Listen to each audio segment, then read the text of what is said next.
आए हैं। सभी को मेरा नमोबुद्धाय जय भीम। मैं अपना परिचय आप लोगों को दे दूं। मेरा नाम शिवा बौद्ध है और मैं निकतापुर से आया हूँ। और आप सभी से मेरी ये गुजारिश है कि मेरी बात को आप लोग सुनिएगा जरूर और अपने जीवन में उतारिएगा और समाज में परिवर्तन लाने का काम कीजिएगा। करुणा के सागर, दया के भंडार, महामानव तथागत गौतम बुद्ध को नमन करते हुए, क्रांति के सूर्य, सोचतों के मुक्तिदाता, नारियों के नवजीवन दाता और भारतीय संविधान के निर्माता,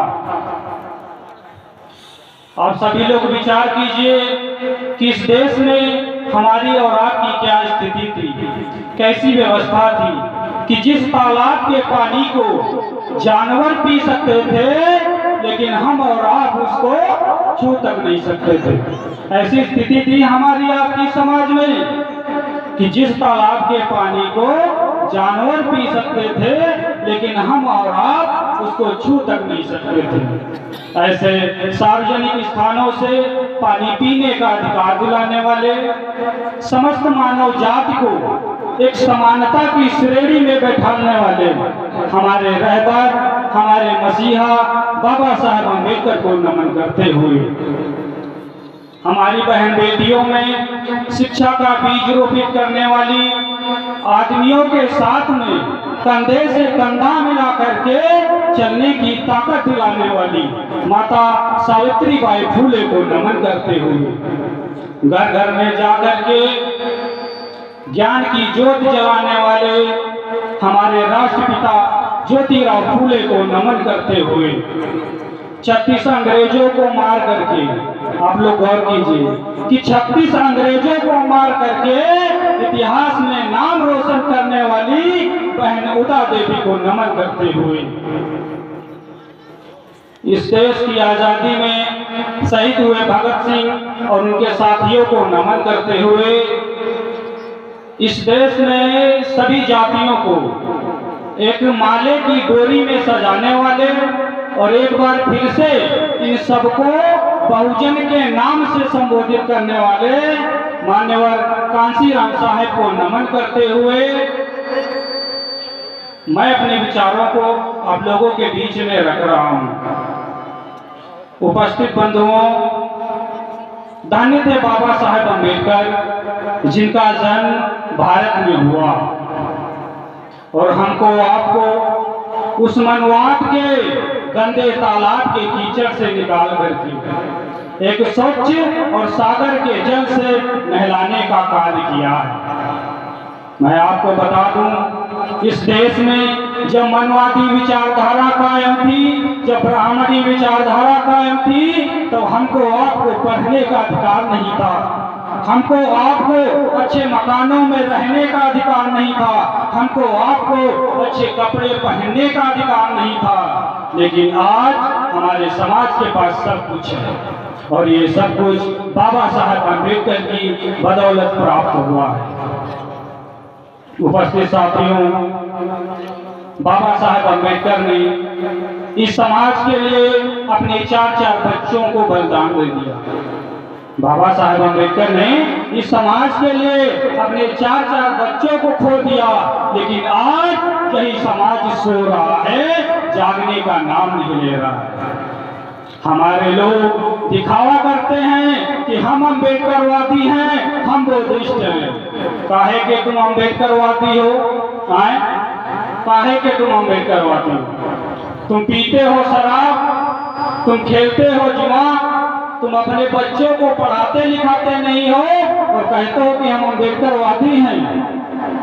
ऐसे तो काम नहीं चलेगा। बाबा साहब अम्बेडकर ने क्या कहा था कि एक रोटी खाते हो तो आधी खाना, पर अपने बच्चों को शिक्षा जरूर दिलाना। क्या ये काम हो रहा है? बाबा साहब ने कहा कि एक रोटी खाते हो तो आधी खाना, पर अपने बच्चों को शिक्षा जरूर दिलाना। क्यों? क्योंकि शिक्षा वह शेरनी का दूध है, जो पिएगा वो दहाड़ेगा। बाबा साहेब अम्बेडकर ने कहा था इस देश में हमको आपको पढ़ने का अधिकार नहीं था।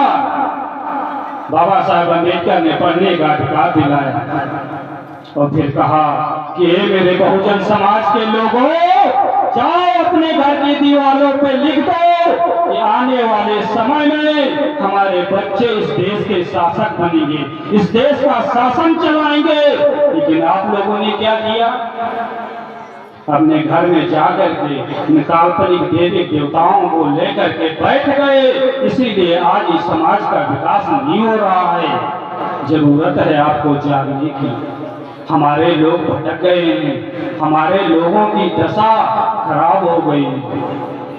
बाबा साहेब अम्बेडकर को पढ़िए, अपने बच्चों को पढ़ाइए, अच्छी से अच्छी शिक्षा दिलाइए, तब आप अच्छे अम्बेडकरवादी कहलाएंगे। गलत कह रहा हूं तो बताइए आप लोग। ऐसे दिखावा करने से काम नहीं चलेगा। आप पीते हो शराब, खेलते हो जुआ, तो कहते हो अम्बेडकरवादी हैं। नहीं, अम्बेडकरवादी नहीं हो आप, झूठे हो, मक्कार हो, एहसान फरामोश हो, अम्बेडकरवादी नहीं हो। अम्बेडकरवादी आप उस दिन कहलाओगे जिस दिन नशा मुक्त समाज का निर्माण करोगे, जिस दिन अच्छी से अच्छी शिक्षा को प्राप्त करोगे, उस दिन आप अम्बेडकरवादी कहलाओगे। नहीं तो ऐसे दिखावा करते रहो। केवल जय भीम कहने से कल्याण नहीं होगा।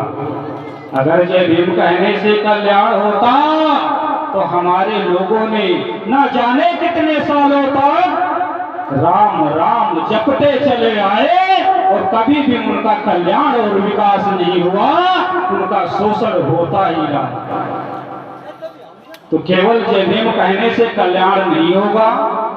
बाबा साहब अम्बेडकर को पढ़ो, अपने बच्चों को पढ़ाओ और अपने समाज के बारे में उनको जानकारी दो। क्योंकि जब पढ़ेंगे, अपना इतिहास जानेंगे, तभी अपना इतिहास बनाएंगे। और जब पढ़ेंगे ही नहीं तो इतिहास कहाँ से बनाएंगे? तो आप लोगों से मेरा सिर्फ इतना ही कहना है, मेरा संदेश है, ज्यादा नहीं कहूँगा। अपने बच्चों को पढ़ाइए, दिखावेपन से कल्याण नहीं होगा।